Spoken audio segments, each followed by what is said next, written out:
Colossais, depois do jogo de ontem, para mim ficou muito claro que o Vitória precisa urgentemente de um centroavante. Me bateu essa reflexão porque a escolha de Thiago Carpini por Carlos Eduardo jogando de centroavante me causou muita estranheza. Muita estranheza porque muitas coisas passaram pela minha cabeça, né? Primeiro, a urgência, como eu falei, do Vitória precisar de um centroavante. Segundo, a tentativa desesperada de Thiago Carpini, mais uma vez, né, de tentar recuperar o jogador Carlos Eduardo, porque se a gente for olhar no papel, tratava-se de um rival tecnicamente muito inferior e ainda com um time mesclado, né, com mais reservas do que titulares. Né? Se a gente for olhar, é o jogo perfeito para recuperar um jogador que vive uma fase terrível. Né? Mas utilizar o jogador de centroavante me causou muita estranheza. Né? Porque outra coisa que me passou pela cabeça, como é que fica a cabeça de Carlinhos, que é o homem da posição, né, ficar no banco de reservas para um jogador como Carlos Eduardo? E antes que a galera do mimimi venha para cá me detonar, não tem como defender Carlos Eduardo. O cara é inimigo do gol e ele foi escalado para ser a referência do ataque do Vitória. Né? Se Carpini queria recuperar o jogador, botaria o jogador na posição dele, que é jogar pelas beiradas. Né? Que é um jogador que é mais interessante. Assim ainda não faz o seu papel. Mas é um pouco interessante porque recompõe bem defensivamente. Eu acho que essa é a maior característica de Carlos Eduardo. Logo na primeira bola, de cara com o goleiro, ele me fura um chute. Aí você quer dizer assim, tipo assim, a tentativa de Carpini de recuperar o jogador foi frustrada, porque o que fez? Fez queimar ainda mais o jogador, né? Com a torcida, que já é impaciente, que já não é muito fã do jogador. Né? Aí depois Carpini tentou ainda, né, justificar que o lance não foi para vermelho, mas no mínimo ele foi imprudente de entrar daquela forma. Tudo bem, eu concordo também que não foi para cartão vermelho, mas ele foi imprudente, desnecessário fazer aquilo naquela faixa do campo. Né? O jogador tem que vigiar. Aí ele vai ser expulso, Carpini tenta justificar mais uma vez, mas só faz queimar ainda mais o jogador. E para mim, depois dessa, ficou bem claro que a gente precisa de um centroavante. Eu cheguei até a pensar em um momento que foi um recado de Carpini para a diretoria, falar, ó, tá vendo? Eu não estou satisfeito com Carlinhos, o meu titular hoje é Janderson, ele não está disponível, Fabri está machucado, que seria a minha segunda opção, Carlinhos não caiu nas minhas graças, então eu vou utilizar um jogador improvisado. Só que utilizar Carlos Eduardo, pelo amor de Deus, não tem como te defender, Carpini, nem tem como defender Carlos Eduardo. Se a torcida critica, ela está com toda a razão. Porque o Vitória empatou com um time praticamente todo reserva do Altos do Piauí e sofrendo ainda o perigo de perder o jogo. Seria muito frustrante Vitória perder a invencibilidade de 20 jogos para um time reserva do Altos. Concordam comigo? E dentro de tudo isso, já que Carlinhos não é uma das opções, não é um dos jogadores que caíram na graça e tem a confiança do técnico Thiago Carpini, é notório que o Vitória, assim que abrir a janela de transferência, já deve até estar negociando com o jogador. Né? E nos últimos dias surgiu a informação de Gonzalo Mastriani.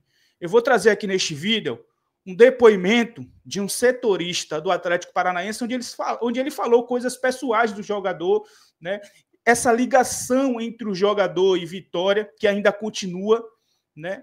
Essa negociação que envolve até a família do jogador e também, né, os prós e os contras do jogador e outra equipe também que está tentando aí a contratação do jogador. Mas calma, relaxa o peito, eu vou te mostrar tudo isso. Mas antes, só vou te pedir aquela moral. Por favor, deixa o like aí para fortalecer este vídeo, faça parte da nossa família se inscrevendo no canal se você não for inscrito e ative o sininho de notificações para você não perder nenhum conteúdo como esse. Para você que não me conhece, eu sou o Lúcio, sejam muito bem-vindos ao nosso canal Geração Colossal, o canal de todo torcedor do Esporte Clube Vitória. E dito todas essas coisas importantes, sem mais delongas, depois da vinheta, vamos pro vídeo.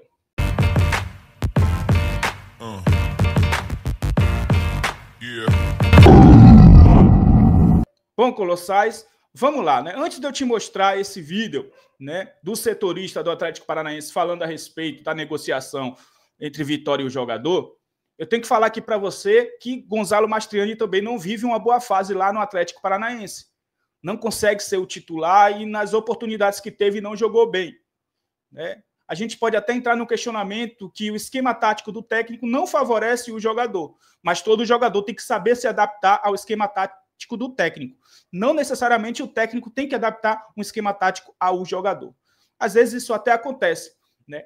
E a gente sabe que o time de Carpini, o centroavante, tem que ser muito participativo.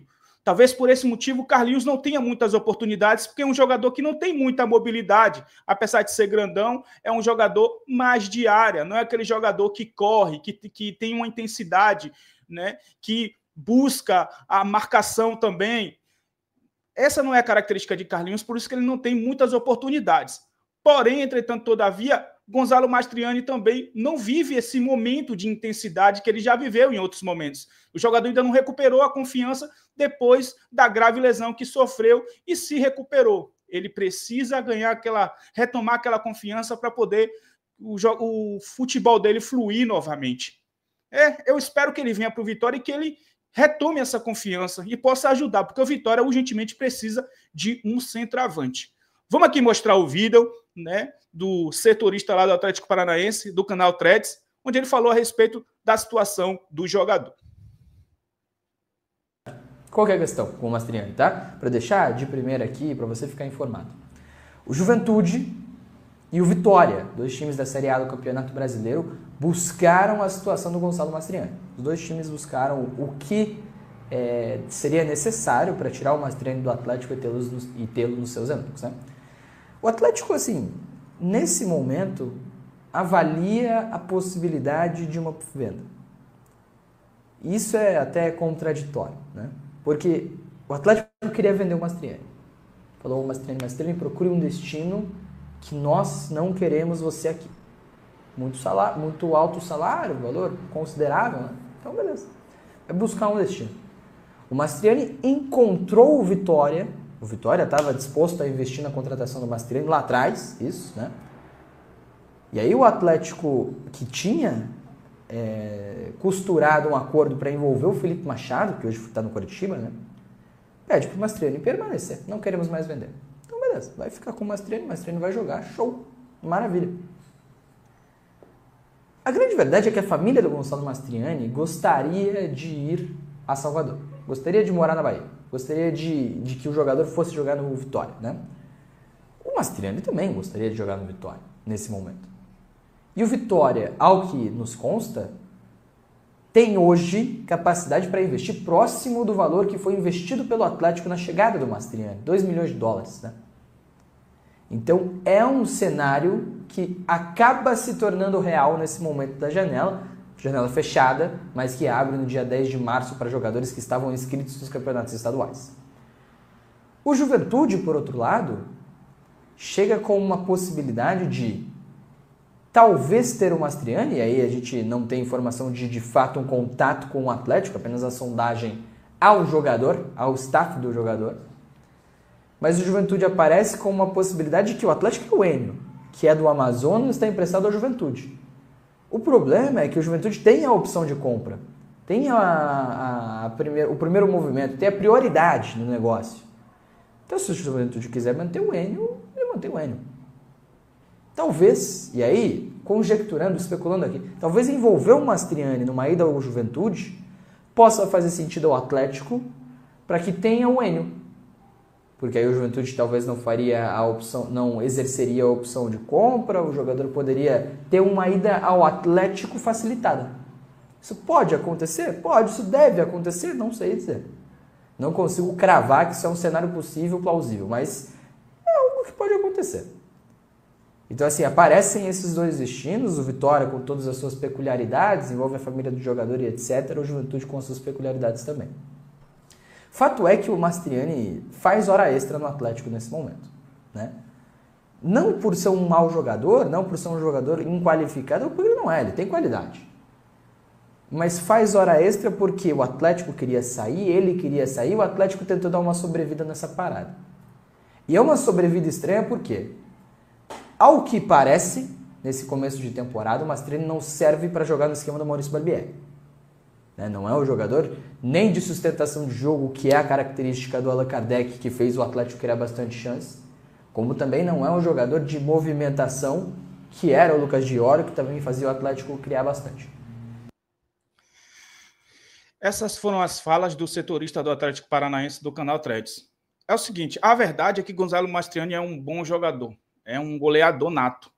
Só que ele não está satisfeito, não está feliz lá no Atlético Paranaense. O jogador não queria permanecer lá. Isso acaba afetando o emocional do jogador, né? Sem contar com o fato de, como eu falei no início do vídeo, que o jogador ainda não recuperou a sua confiança depois da última lesão, que foi muito grave. Para o jogador recuperar essa confiança, ele tem que estar com um ambiente favorável, com um clima muito bom, com uma comissão técnica que tenha confiança nele. E o que pode acontecer aqui no Vitória? Que o Vitória, ultimamente, vem sendo um celeiro de recuperação de jogadores. A gente pode aqui citar vários jogadores que recuperaram aqui no Vitória. Eu acho que não vai ser diferente com o Gonzalo Mastriani. Eu espero que o Vitória consiga contratar, que pare de ficar em novela, que pare de ficar em questão só de sondagem e que realmente faça uma oferta que seja bom para as duas equipes, tanto para o Atlético quanto para o Vitória e também para o jogador, para que todo mundo saia satisfeito, né? Porque desse jeito não dá para ficar improvisando o jogador com o jogador de referência no banco de reserva, como foi o jogo contra o Altos. Mas eu, sinceramente, quero saber a sua opinião, Colossais, sobre Carlos Eduardo. Eu quero saber a sua opinião, o que é que você acha de Gonzalo Mastriani no Vitória. Esse é o seu momento de expressar seu sentimento aqui embaixo, porque este vídeo está acabando imagens, mas vai continuar o debate sadio aqui no seu espaço, nos comentários. O nome da palavra é gratidão. Eu fui, mas eu volto logo. Não fica com saudade, não. Tamo junto, família. Um grande abraço. Fiquem todos com Deus. Eu fui e até a próxima. Valeu, Colossais!